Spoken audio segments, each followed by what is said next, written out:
आज का योगामृत वाल्मीकि उपवन पे जो ज्ञान का स्रोत, ज्ञान की तमसा निरंतर बहाई जा रही है, उसी क्रम में आज हम एक ऐसे विषय पे बात करने जा रहे हैं जिसकी हम सबको बहुत ज़रूरत है।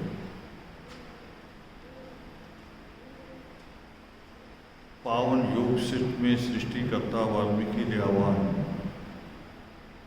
पुरुषार्थ की बात करते हैं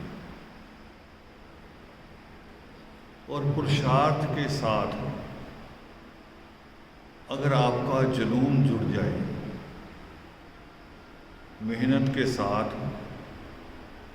आप एक तरह से जिद कर लें कि मुझे ये करना है और हर हालत में करना है,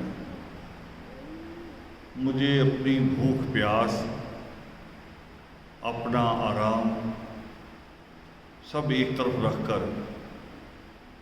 एक अपने लक्ष्य की तरफ, एकलव्य की तरह, एकलव्य शब्द का अर्थ भी यही होता है कि एक लय, जिसका एक लक्ष्य के ऊपर इसकी नजर टिकी हुई है, जो एक लक्ष्य को लेके लगातार उसी के ऊपर पुरुषार्थ करता है और पुरुषार्थ को जुनून में बदल दे। अब बहुत सारे लोग कहते हैं कि हम भी मेहनत करते हैं मगर परिणाम नहीं आते, तो परिणाम ना आने का कारण उसमें हमारा जुनून नहीं होता। हम सोचते हैं छोटी सी मेहनत कर ली, जैसे हमारे यहाँ लोगों को आदत पड़ी हुई है कि आसान काम मिल जाए, आसान काम मिल जाए, 2 घंटे में हम उससे मुक्त हो जाएं और फिर दिन भर बीमारों की तरह या तो रिमोट लेके बेड पे लेटे रहें या शाम को निकल जाएं और ताश खेलने वालों में बैठ जाएं, शराबियों में बैठ जाएं। तो ये नहीं है। जुनून है एक शब्द जिसको लोग पागलपन भी कहते हैं। इतिहास में जब कभी आप पढ़ोगे बाबा साहब अम्बेडकर के बारे में, अमर शहीद बाबा जीवन सिंह जी के बारे में, शहीद भगत सिंह के बारे में, सुभाष चंद्र बोस के बारे में, तो आपको लगेगा कि उनके अंदर काम करने का जो तरीका था उसमें लगेगा आपको कि शायद थोड़ा सा पागलपन नजर आ रहा है। और पागलपन वो पागलपन नहीं, एक पागलपन होता है जिसमें हमारा अपने दिमाग के ऊपर कंट्रोल ना हो, हम दिमाग की कंट्रोलिंग पावर को खो दें। एक पागलपन वो होता है जैसे कभी रोड पे चलती गाड़ी, वो आदमी ने स्टीयरिंग से अपना कंट्रोल खो दिया तो कहीं जा टकराए। और एक लोग रेस के मैदान में, जिसे रेस कोर्स कहा जाता है, वहाँ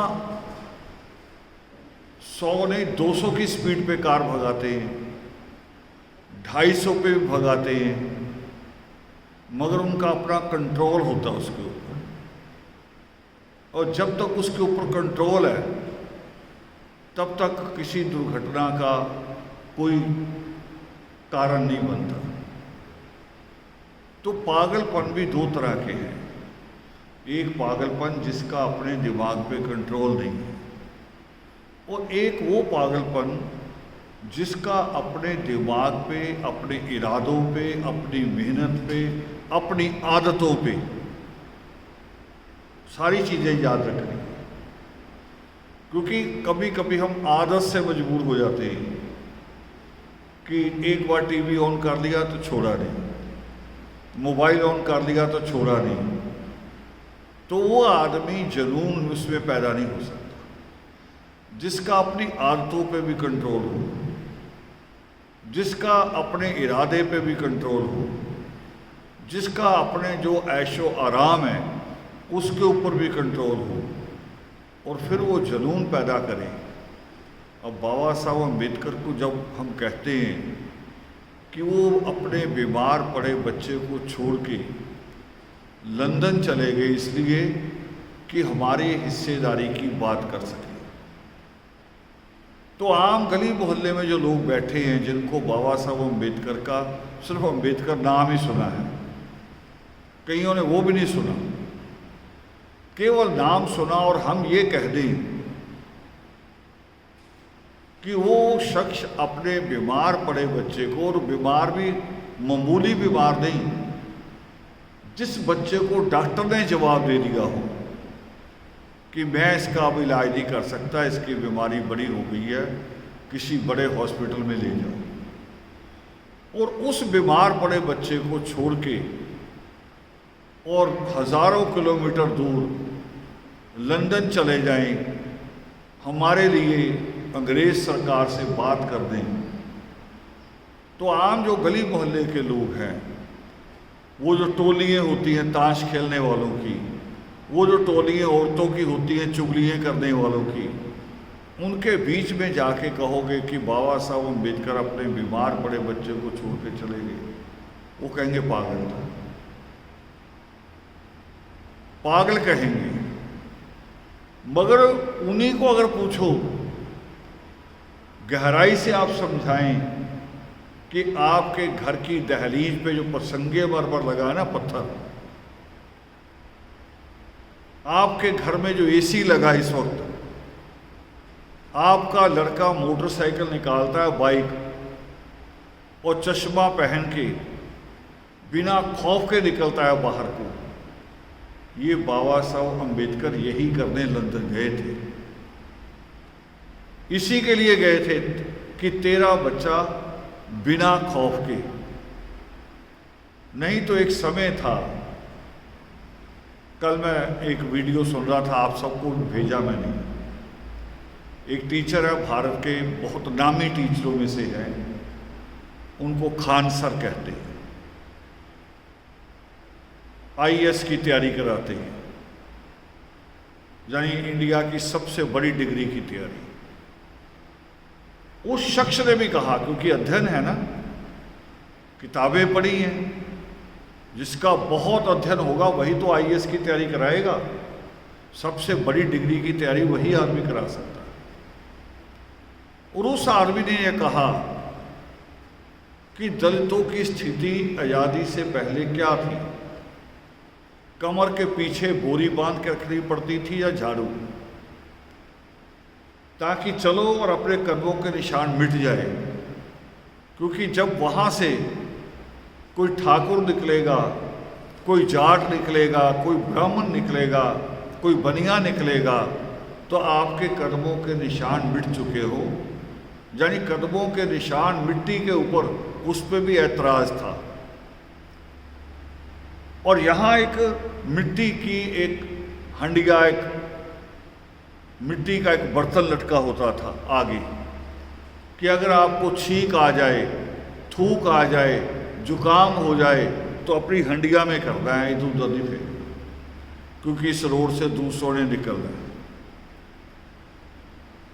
तो खान सर ने कल ये बात कही और मैंने आप सबको भेजी, और यही स्थिति थी। इससे और बुरी थी कि शादी आ गई किसी घर में, रिश्तेदारी में, कहीं भी, तो नया सूट पहनने की इजाज़त नहीं थी,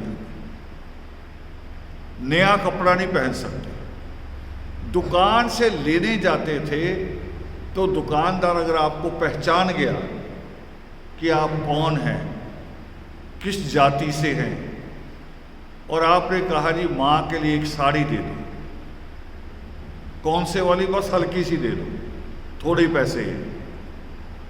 तो साड़ी को, तय लगी साड़ी को जमीन पे गिराता था और मुंह में पानी कुल्ली भर के फिर उसके ऊपर करता था और पैसे भी लेता था उसके, ये नहीं फ्री में दे रहा है। फिर कहता था अब ले जाओ।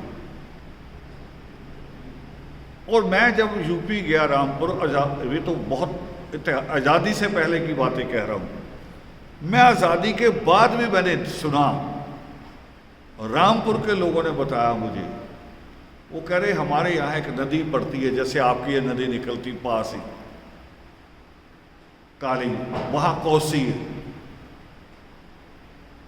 वो कह रहे हमें जब शादी में जाना होता था कपड़े झोले में डाल के चुपचाप निकल जाते थे, उस नदी पे जाके कपड़े बदलते थे, पुराने कपड़े झोले में डाल देते थे और जब वापस आते थे फिर उस नदी पे रुक के नए कपड़े झोले में डाल लेने और पुराने पहन लेने।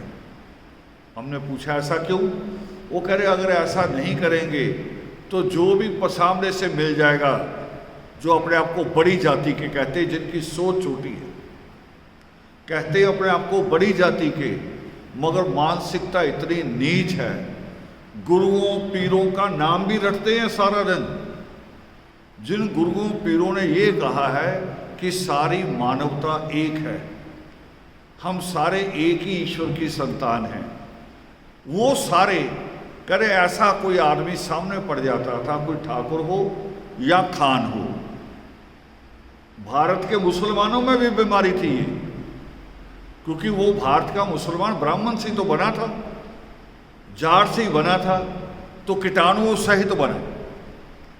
मैं कपड़े बदल लूं, मेरे अंदर जो बीमारी है या मेरे अंदर जो ताकत है वो तो वही रहेगी, कपड़े बदलने से तो कुछ नहीं होना।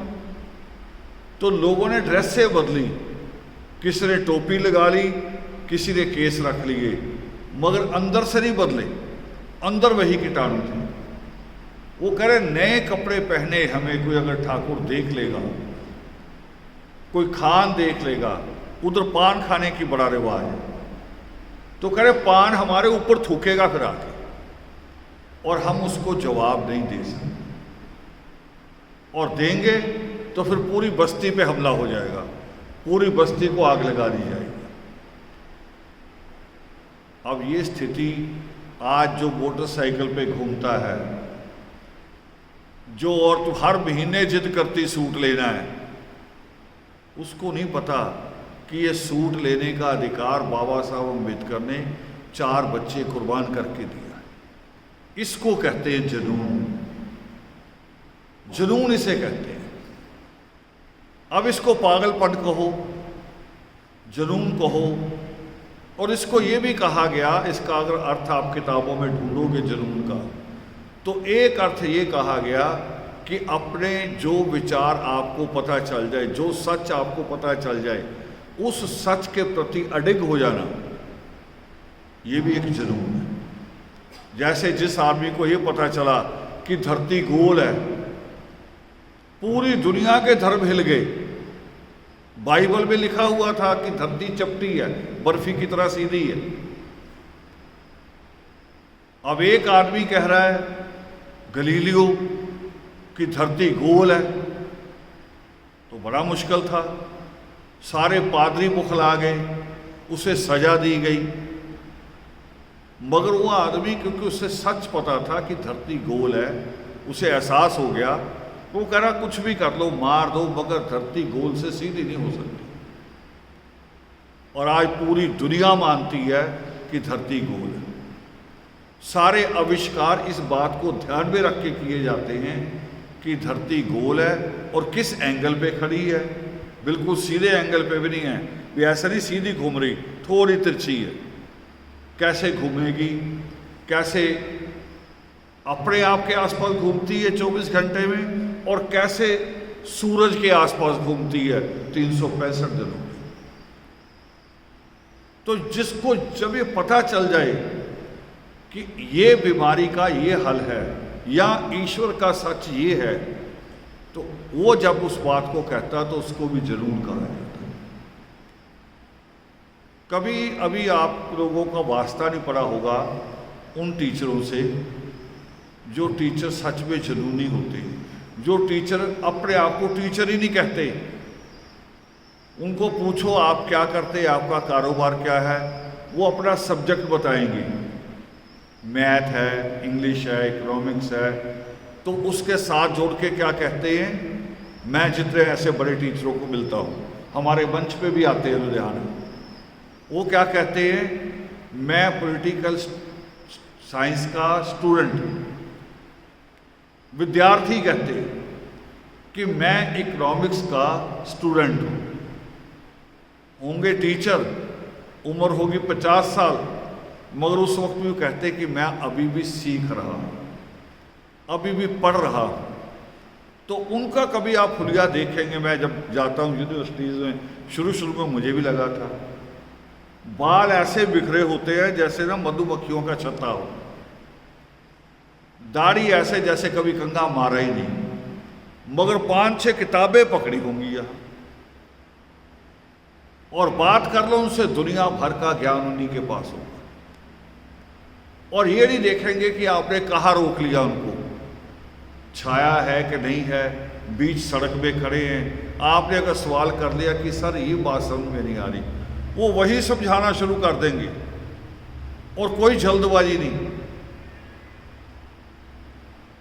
उसको फिर क्या कहोगे, उसको कहोगे जुनून।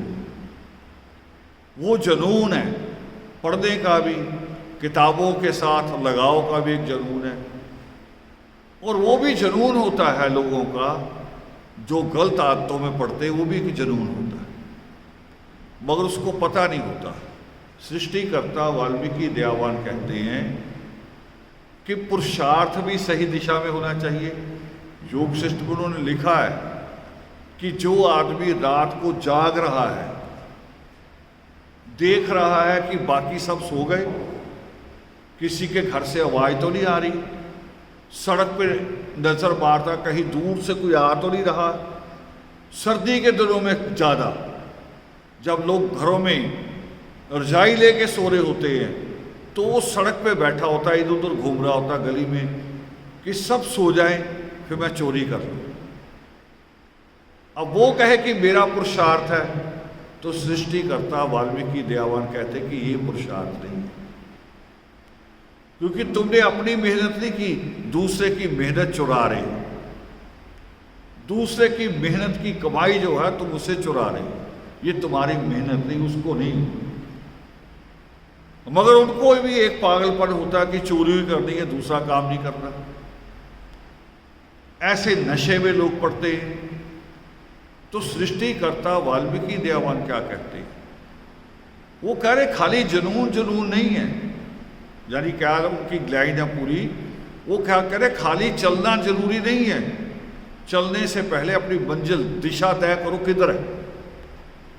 आपने अमृतसर जाना है या जलंधर जाना है, दोनों अलग अलग दिशाओं में है। यहाँ से दिशा तय करो पहले भी किधर जाना है, फिर चलना शुरू करो।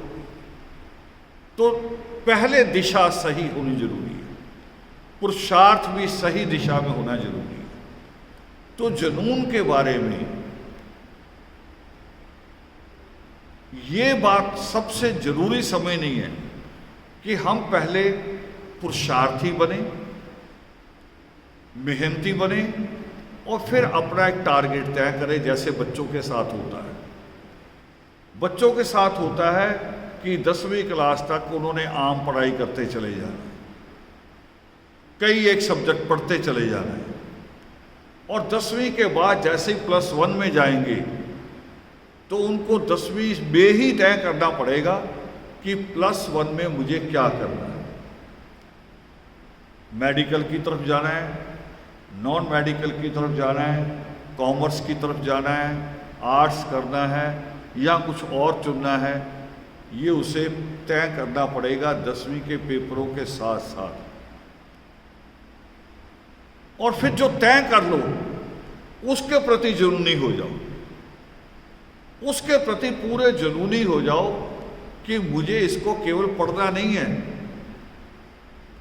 मुझे इसका एक्सपर्ट बनना है। कुछ लोग खाली पढ़े लिखे होते हैं, वो मान लो बीए की इकोनॉमिक्स के साथ, तो उसको ये नहीं कहा जाएगा कि ये अर्थशास्त्री हो गया। अर्थशास्त्र उसने पढ़ा, इकोनॉमिक्स पढ़ी है, उसको इकोनॉमिस्ट नहीं कहा जाएगा। मगर हमारे देश के प्रधानमंत्री हुए हैं डॉक्टर मनमोहन सिंह, उनको कहा जाता था कि ये अर्थशास्त्री है, ये इकोनॉमिस्ट है। क्यों? क्योंकि उन्होंने वहां तक पढ़ाई नहीं की जहां तक नौकरी मिलती है, उन्होंने नौकरी से आगे बढ़ के पढ़ाई की, आगे बढ़ के नौकरी तक नहीं, एक कमाई तक नहीं, कमाई से आगे जाना है, वो है जुनून। और यही मिशन में होना चाहिए। यही जब हम किसी विचारधारा से जुड़ते हैं, बाबा साहब अम्बेडकर भी एक मिशन थे और 24 घंटे मिशन पर ही रहते थे। कोई किताब खरीदते थे तब भी टारगेट मिशन पूरा करना ही था, किसी सभा में जाते थे तब भी टारगेट वही होता था। उनको एक बार किसी बड़े आदमी ने कहा, जब दिल्ली में मंत्री थे, कि हमारे घर खाने पे आ जाइए। तो बाबा साहब अम्बेडकर ने ऐसे कैलकुलेट किया, टाइम हिसाब लगाया कि तुम्हारे घर आने में आधा घंटा लगेगा, 20-25 मिनट लगेंगे, फिर वापस आने में भी 25 मिनट खर्च होंगे, यानी 1 घंटा हो जाएगा। तुम मुझे दरवाजे से जब विदा करने आओगे बाहर, तब भी 2-3 मिनट खर्च करोगे, अच्छा जी अच्छा जी अच्छा जी, तो 1 घंटा खर्च हो जाएगा। फिर जब मैं वहाँ बैठूंगा, खाना खाऊंगा, तो खाना भी एकदम नहीं आएगा, है ना। खाने का भी तरीका बड़े लोगों का होता है कि जी पहले जूस आ जाएगा, सूप आ जाएगा, सैलेड आ जाएगा, तुम तरीके से धीरे धीरे खाना दोगे, 1-1.5 घंटा और खर्च हो जाएगा, मेरे जीवन के 2.5 घंटे चले जाएंगे। तुम ऐसा करो, खाना बांध के मेरे घर ले आओ, जो बनाया है मेरे घर ले आओ और हम खा लेंगे। वो आदमी खाना लेके आ गया, देखिए बात, वो खाना लेके आ गया थोड़ा जल्दी जल्दी, 11 साढ़े 11 पहुँच गया, दोपहर का लंच होता है। तो बाबा साहब ने कहा खाना यहाँ रखो, चलो किताबें खरीदने चलते हैं। ये 2.5 घंटे यहाँ के थे और किताबें खरीद के आए, तब तक 2:30-3 बज गए। फिर आके वो खाना खाया। इसे कहते जुनून। और किसके लिए था? वो जिनकी हालत इंसान की तरह, जिन्हें इंसान नहीं माना जाता था। तालाब में पानी कुत्ता पी सकता था, मगर हमारा आदमी नहीं पी सकता था। उनके लिए बाबा साहब अम्बेडकर ये सारा कुछ कर रहे थे।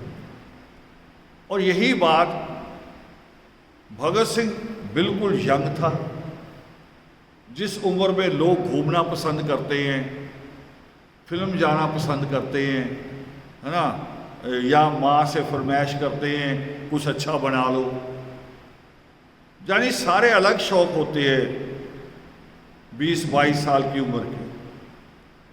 और भगत सिंह के क्या शौक थे? भगत सिंह के शौक थे पहले दुनिया की क्रांतियों को पढ़ना, पूरी दुनिया में क्रांति कैसे आई, कैसे जालिमों का राज खत्म हुआ, कैसे सत्ता लोगों के हाथ में आई, लोकतंत्र कैसे बनेगा, वो पढ़ना सारी दुनिया। और फिर अपनी उस बात को कहना कहाँ है। अब वो गांधी और नेहरू की तरह बड़ा लीडर नहीं था। उसने सोचा जब मैं अगर किसी चौराहे पे खड़ा होके बोलना शुरू कर दूं, कितने लोग सुनेंगे? सुनेंगे नहीं। कोई एक आध आदमी सुन लेगा, वो भी कहेगा पागल है, क्योंकि लीडर तो बोलते बड़ी बड़ी ग्राउंड में, बड़ी स्टेज ऊंची ऊंची, तब लोग उनको सुनते, मुझे कौन सुनेगा? देखो जुनून किसे कहते हैं। और अपने साथियों से कहा कि हमने सुनाना है पूरी दुनिया में। उन्होंने साथियों ने कहा भी सुनाना जरूरी क्यों है? वो कह रहा सुनाना इसलिए जरूरी है कि जिनके लिए हम लड़ रहे हैं, जिनके लिए हम मरना चाहते हैं, उनको पता तो हो भी हम उनके लिए मर रहे हैं, एक कारण, दूसरा हम क्यों मर रहे हैं, ये जरूरी, ज़्यादा जरूरी बता दें। बाबा साहब अम्बेडकर अपने बीमार बच्चे को छोड़ के क्यों चले गए, ये बताना ज़्यादा जरूरी है। तो तरीका क्या बनाया? तरीका इख्तियार किया कि जब पार्लियामेंट चलेगी, असेंबली कहते थे उस वक्त, तो उसमें एक छोटा बम फेंका जाएगा। और छोटा बम क्यों? ताकि किसी को चोट ना लगे, और वो भी खाली कुर्सियों पे डालेंगे जिधर लोग नहीं बैठे होंगे, और उसके बाद भागेंगे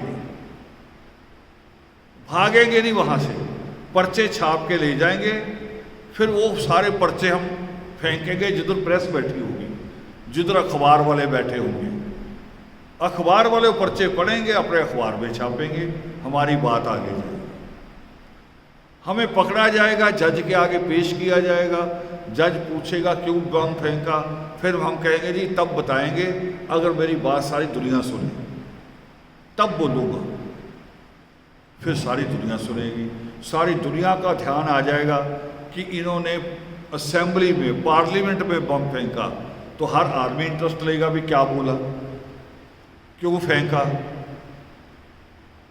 देखो जुनून, कहते कि भागेंगे नहीं, हो सकता है कि पुलिस पकड़ने की जगह गोली मार देती दूर से।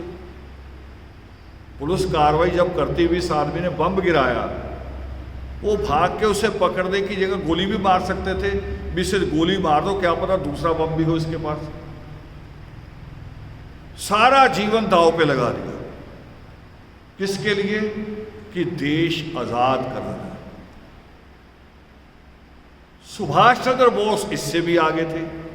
सुभाष चंद्र बोस उस वक्त की सबसे बड़ी डिग्री, जो आज होती है आईएएस, उस वक्त होती थी आईसीएस। सुभाष चंद्र बोस उस डिग्री को लिए हुए थे, यानी अगर वो चाहते तो सबसे पहले वो किसी शहर के डीसी लगते। देखो उनकी नौकरी कहां से शुरू होती? डीसी से। लोग तो 4th क्लास में लग के खुश हो जाते हैं, करे वह नौकरी पक्की होनी चाहिए चाहे 4th क्लास हो। क्लर्क लग के खुश हो जाते हैं। और सुभाष चंद्र बोस की कौन सी नौकरी थी? उनकी नौकरी थी जिससे वो डीसी लगते, फिर डीसी से आगे बढ़ते और बड़े से बड़ा बनते। मगर ये नहीं किया। और क्या किया कि देश की आज़ादी के लिए अलग फौज बनाएंगे।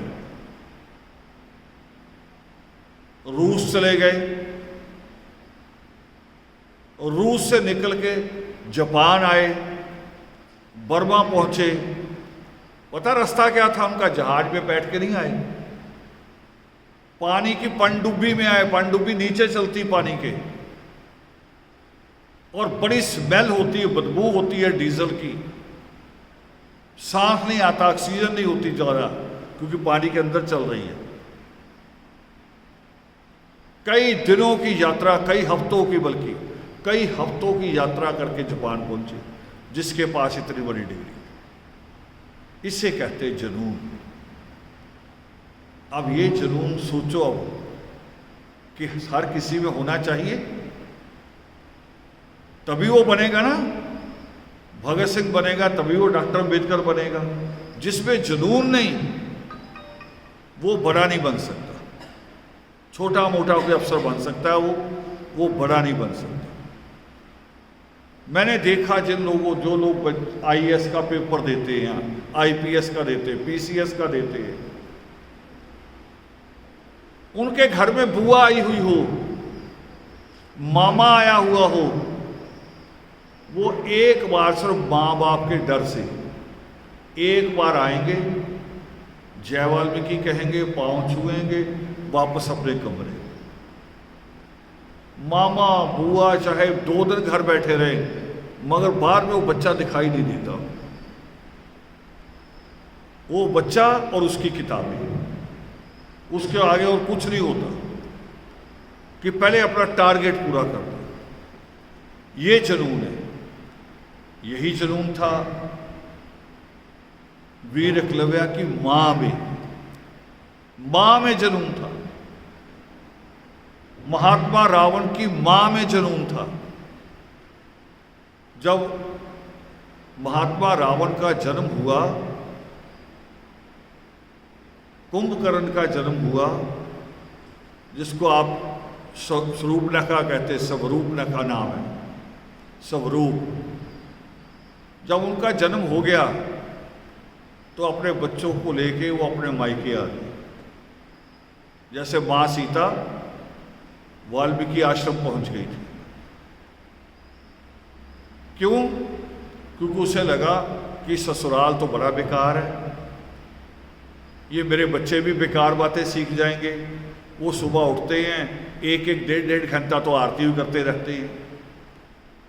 मैं कई लोगों के बारे में सुनता हूँ, वो भारत का एक बड़ा क्रिकेटर है, क्रिकेट में उसका अच्छा नाम था, मगर बाद में पता नहीं उसमें क्या पागलपन आ गया। कह रहा 2-2 घंटे पूजा करता हूँ। या 2 घंटे पूजा करेगा तो बाकी काम कब करेगा? और ईश्वर ने कब कहा 2 घंटे पूजा कर? ईश्वर ने कभी भी नहीं कहा। ईश्वर ने तो हमारा जन्म बाद में होता है, माँ के पास दूध पहले आ जाता है। नहीं तो ईश्वर कहता है कि पहले पैदा होकर ना एक बार उल्टा लटक के पूजा कर, फिर दूध भेजेंगे तेरे लिए। ईश्वर ने तो कहा ही नहीं। जो हमने खाना पीना है, फल फ्रूट, दुनिया में पहले है, आदमी बाद में आया। समुद्र का पानी पहले है, आदमी बाद में आया। ईश्वर ने सब कुछ पहले ही दे दिया। और जो आदमी ने करना था वो दिमाग भी दे दिया कि जमीन में से लोहा निकाल, उसका ये माइक बना, उसके लिए दिमाग दे दिया। ईश्वर कब कहता है 2-2, 3-3 घंटे पूजा करो? ये सनकी लोग होते हैं, इनको जुनूनी नहीं कहते, इनके लिए अलग शब्द होता है सनकी, और इंग्लिश में उसके कहते हैं साइको। ये साइको होते हैं, हिले होते हैं। जब किसी आदमी को अपने टारगेट ना मिले तो वो भटक जाता, पागल सा हो जाता है। वो सोचता पता नहीं यहाँ मत्था टेक दूँ, यहाँ ये कर दूँ, वो कर दूँ, यानी फिर समझो कि वो अपनी अकल से हिल गया। जब एकलव्य रोते हुआ आया अपनी माँ के पास, तो उसकी माँ ने कहा कि मूर्ति बना के दे रही हूँ, यहाँ मत्था टेकना तो सीख जाएगा। ये नहीं कहा। उसकी माँ ने ये भी नहीं कहा कि इतने घंटे पूजा करनी है। वो कह रही सिर्फ नमन करना, सुबह उठ के बस एक नमन, मत्था टेक दे एक बार, जो आदर भाव होना चाहिए बड़ों के लिए। और ईश्वर तो परम पिता है। सिर्फ मत्था टेकना, उसके बाद अपने अभ्यास में लगना है, पूजा में नहीं लगना, अभ्यास में। आज एक बात और सीख लो, वो जो कहानी कही जाती है हमारे लोगों के बारे में जिनको राक्षस कह के कहते हैं, महामुनि शंभूक के बारे में भी यही कहा जाता है कि जी वो पूजा कर रहे थे। किसी को कहते उल्टा लटक के कर रहे थे, किसी को कहते एक टांग पे खड़े होके कर रहे थे, किसी को कहते पानी में खड़े होके कर रहे थे। ये पूजा कर रहे थे, उसके बाद इनको वरदान मिल जाना था, है ना। तो वरदान मिलने के बाद फिर ये खतरनाक हो जाते। भाई वरदान देने वाले को नहीं पता इसको देना कि नहीं देना, फिर मूर्ख तो वरदान देने वाला हुआ, जिसको यही नहीं पता भी ये आदमी इसके लायक नहीं है, इसे दूं के ना दूं, मूर्ख तो वो हुआ फिर। तो इस बहाने से उन्होंने हमारे कितने शूरवीरों को मारा कि हमने इनको इसलिए मारा कि इनको वरदान मिलने वाला था, बस ये अमर होने वाले थे। भाई तुम्हारा कौन सा अमर हुआ, लाओ आज दिखाओ हमें। डिस्कवरी ने हर जीव ढूंढ लिया, समुद्र के अंदर का भी, अमेज़न में जाके भी। इनका अमर एक भी नहीं मिला अभी तक भी, कौन सा अमर हुआ है। और हमारे हो जाते तो क्या होता। अब असली बात क्या थी? असली बात ये थी कि हमारे उन शूरवीरों का अपने लक्ष्य को लेकर जुनून था, जुनून था। अगर तीर चलाना सीखना है तो तीर चलाने में पहले किसे कहते थे ज्यादा बड़ा? अर्जुन। मगर द्रोणाचार्य ने देखा अर्जुन तो कुछ भी नहीं। जो आदमी आकाश में उड़ते हुए बाज को कबूतर सहित नीचे उतार सकता है बिना मारे, अर्जुन तो वहां तक पहुंचा ही नहीं। अर्जुन को क्या सिखाया था कि मछली की आंख में तीर मारना है, और मछली घूम रही है पानी में, ये नहीं खड़ी है आंख में तीर मार दो, घूम रही पानी में, तैर रही है। एकलव्य होता तो मारता, वो नहीं मारता, वो कह रहा ही मारूंगा तो इसकी जान चली जाएगी। एकलव्य ने तो बाज को नहीं मारा। वो जो जुनून था हमारे लोगों में वो अलग था। तो महात्मा रावण की मां ने नोट किया कि विशर्वा मुनि सुबह उठ के लग जाता है, कभी इस कोने में पूजा कर रहा है, कभी इस कोने में पूजा कर रहा है, अजीबोगरीब पूजा चला दी। मुझे भी एक बाबा ने बताया, पहले मैं सफ़ेद चादर पहन के पूजा करता हूँ, फिर काली चादर लेके पूजा करता हूँ, फिर हरी लेके पूजा करता हूँ। मैंने कहा कि पूजा कितनी तरह के ईश्वर हैं, और स्वीकार कौन सी होती है पता नहीं।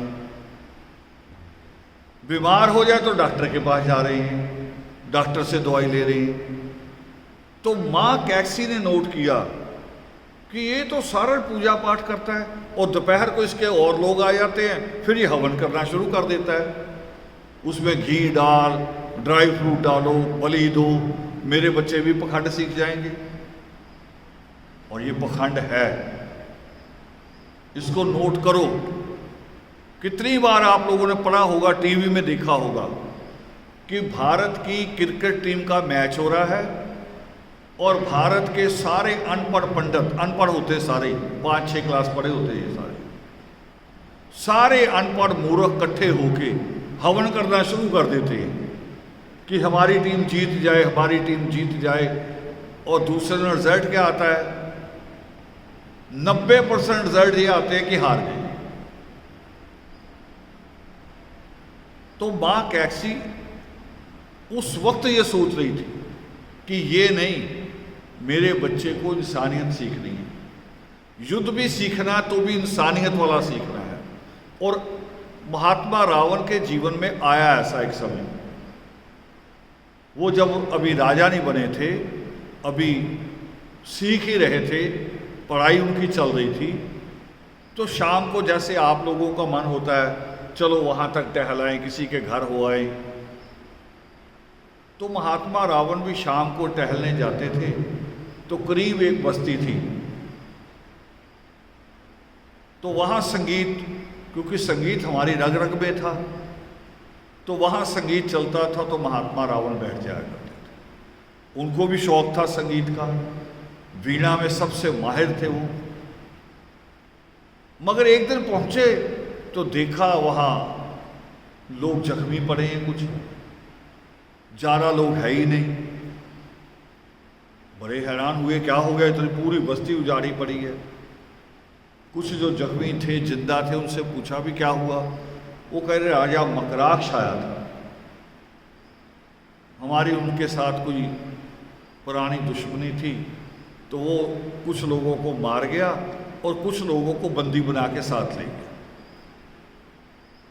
महात्मा रावण ने उसी वक्त अपना रथ दौड़ाया और रास्ते में जाके राजा मकराक्ष को घेर लिया, जो अपनी फौज सहित थी।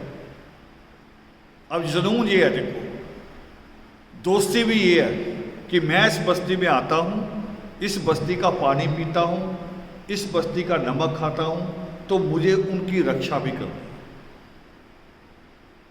अकेले, कोई उनके साथ नहीं, अकेले पहुंच के वहां और जाके आगे रथ खड़ा कर दिया राजा मकराक्ष के। तो राजा मकराक्ष ने पूछा कौन हो, तो अपना परिचय दिया, अपने नाना का नाम लिया, अपनी माँ का नाम लिया, बताया कि मैं वो हूँ। तो राजा मकराक्ष ने कहा यहाँ मेरे आगे क्यों खड़े हो गए? वो कह रहा है इन सबको छुड़वाने आया हूँ, इनको छोड़ दो, तुम्हारे साथ मेरा कोई युद्ध नहीं है, सिर्फ ये मैं इनके घर जाता हूँ और मेरा इनसे प्रेम है, इनको तुम ले जा नहीं सकते। राजा मकराक्ष ने कहा भी नहीं, ये नहीं होना। और राजा मकराक्ष हंसे भी, वो कह रहे तुम्हें मजाक नहीं लग रहा, मैं पूरी फौज सहित, तू अकेला और मुझे ललकार रहा है। महात्मा रावण ने कहा कि आदमी में अपने लक्ष्य को लेके, अपने इरादों को लेके मजबूती होनी चाहिए, जुनून होना चाहिए। फिर वो अकेला हो या दुकेला हो, कोई फर्क नहीं पड़ता। तो राजा मकराक्ष ने कहा अच्छा ठीक है, फिर युद्ध कर ले मेरे साथ। राजा मकराक्ष भी मूल निवासियों में थे, आदिवासी थे, नहीं तो दूसरा होता तो सीधा ही हमला कर देता, मार देता, फौज को ही कह देता मार दो इसे। राजा मकराक्ष ने कहा अच्छा ठीक है, मेरे से लड़ दे। तो महात्मा रावण ने रथ छोड़ दिया, नीचे कूद के खड़े हो गए। राजा मकराक्ष फिर हंसने लगा। वो कह रहा यार तेरे पास एक ही तो सुरक्षा की चीज थी, रथ, मेरे पास तो सारी सेना है, तू अब भी नीचे आके खड़ा हो गया। तो महात्मा रावण ने कहा भी तू नीचे खड़ा जमीन पे, तो मैं ऊपर खड़ कर नहीं लड़ सकता, वो मुकाबला बराबरी का नहीं होगा। अब बराबर खड़े हैं, बराबर लड़। ये देखो ये लड़ाई का करैक्टर भी वो नहीं कि राम की तरह पेड़ के पीछे खड़े होके बाली को मारना, महामुनि शंभू को उल्टा लटका के सेना लेके जाके फिर गर्दन पे तलवार चलाना, वो नहीं। वो करे नीचे खड़ा हूं। अब नहीं लड़ सकते थे, अकेला था, महात्मा रावण को पकड़ के ले गए और जिन लोगों को मारना था उस लाइन में खड़े कर दिया बांध के। और यहां एक और स्टोरी है, शायद वो नहीं सुनी कभी आपने, उस नाम को मैं भी ढूंढ रहा हूं, वो मेरी अभी स्टडी में है, मुझे मूल नाम नहीं मिल रहा उसका। कुछ एक नाम मिले या लोगों ने कहा भी ये हो सकता है, ये हो सकता है, ये हो सकता है, मगर मुझे लगता नहीं है। कुछ लोगों का है कि धान्या माल नहीं हो सकता है। उस कबीले की, जिस कबीले को बचाने गए थे महात्मा रावण, देखो वफादारी दोनों तरफ होनी चाहिए। उस कबीले की एक लड़की ने कहा कि आप इसे नहीं मार सकते, क्योंकि उसने देखा कि हमें सबको बचाने आया, अब हमारा फर्ज है हम इसे बचाएं।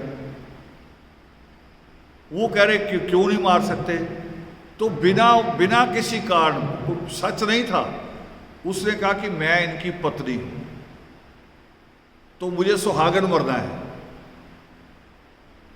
ये पहले मारे जाएंगे तो मैं विधवा का कहलाऊंगी, मुझे सुहागन मरना है तो पहले मुझे मारो फिर इनको मारना। सोच रही थी कोई ना कोई समय बीच में, अभी यही कहते ना अभी रास्ता कैसे निकालना है। तो कुछ देर फिर उसने उसे भी बांध दिया, उसने पाठ करना शुरू किया। अब राजा मकराक्ष ने देखा पाठ कर रही है, थोड़ी देर अभी पाठ कर ले फिर मारेंगे।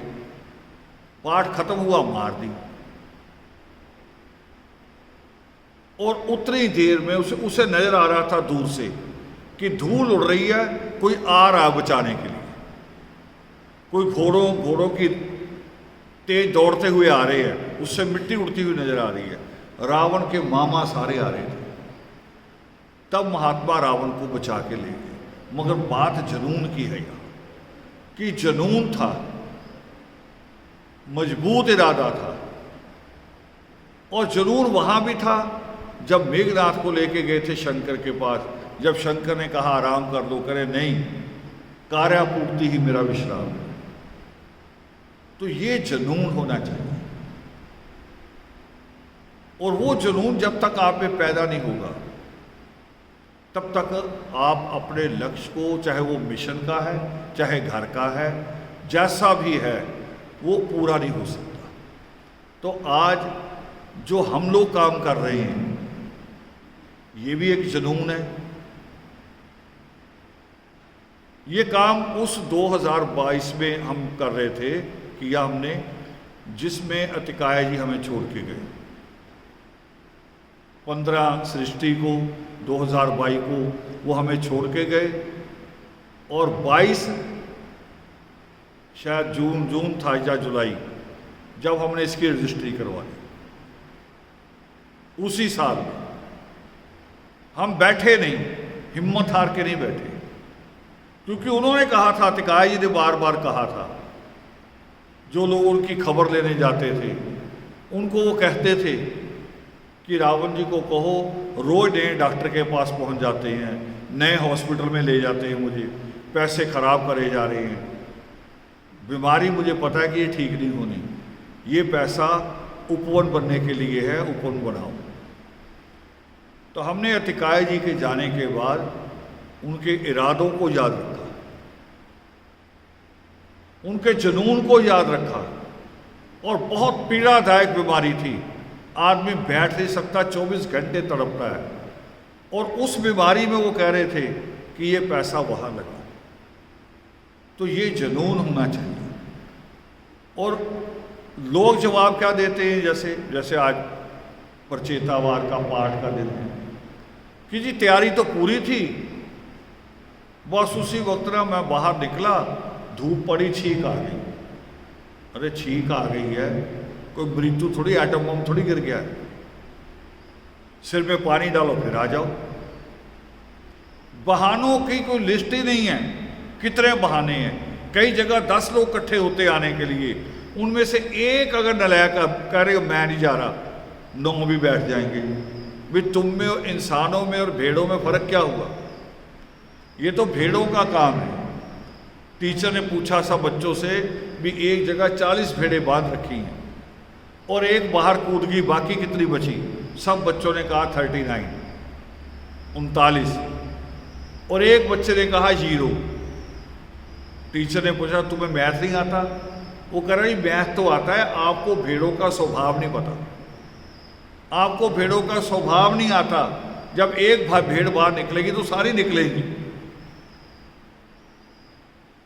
अब ये हमारे पास वो भेड़ों जैसे लोग हैं। तो बाबा साहब अम्बेडकर क्या कहते हैं कि बलि किसकी दी जाती है? भेड़ बकरी की। और जिस दिन ये इंसान बन गए फिर इनकी बलि नहीं कोई दे सकेगा, फिर इनकी पीठ में खंजर नहीं कोई मार सकेगा। तो ये है जिसके लिए लोगों ने अपनी जिंदगी जीवन कुर्बान कर दिया, वो जुनून है। अब इस जुनून को पागलपन कहें मगर अच्छे वाला, पॉजिटिव वाला। जैसे होता है ना, कह बैक्टीरिया, बैक्टीरिया बुरा होता है मगर दही में बैक्टीरिया जो होता है वो हमारे पेट के लिए अच्छा होता है, जो दही का बैक्टीरिया है। तो चीज़ें अच्छी भी होती हैं, बुरी भी होती हैं। पुरुषार्थ अच्छा भी होता है, बुरा भी होता है। हमें उसमें से अच्छा चुनना पड़ता है।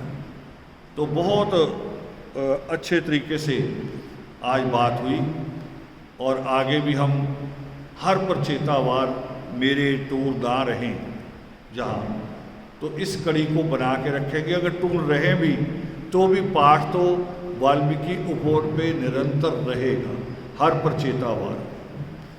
और जैसे जैसे गिनती बढ़ेगी, या अभी भी हम करते हैं कि प्रचेतावार को लोग वाल्मीकि तीर्थ गए होते हैं, कई लोग लेट वापस आते हैं, तो उनके लेट आने पे भी हम दोबारा फिर बात शुरू करते हैं।